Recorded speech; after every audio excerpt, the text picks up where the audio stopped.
रावण ने कहा, यदि महीने भर में सीता यह बात न माने तो मैं इसे तलवार निकालकर मार डालूंगा। ऐसा कहकर रावण घर चला गया।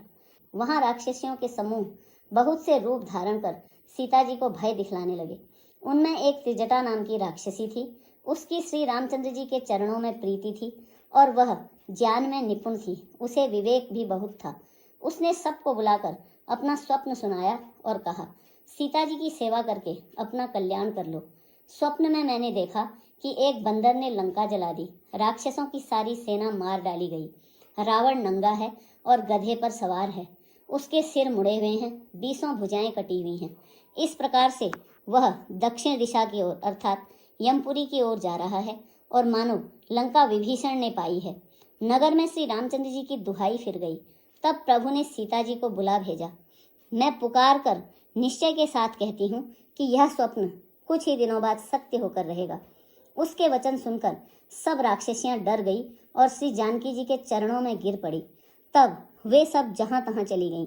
सीता जी मन में सोच करने लगी कि 1 महीना बीत जाने पर नीच राक्षस रावण मुझे मार डालेगा। सीता जी हाथ जोड़कर त्रिजटा से बोली, हे माता, तू मेरी विपत्ति की संगिनी है। जल्दी कोई ऐसा उपाय कर जिससे मैं शरीर छोड़ सकूं। विरह असह्य हो चला है, अब यह सहा नहीं जाता। काठ लाकर चिता बनाकर सजा दे हे माता, फिर उसमें आग लगा दे। हे सयानी, तू मेरी प्रीति को सत्य कर दे। रावण की शूल के समान दुख देने वाली वाणी कानों से कौन सुने। सीता जी के वचन सुनकर त्रिजटा ने चरण पकड़कर उन्हें समझाया और प्रभु का प्रताप, बल और सुयश सुनाया। उसने कहा, हे सुकुमारी सुनो, रात्रि के समय आग नहीं मिलेगी। ऐसा कहकर वह अपने घर चली गई।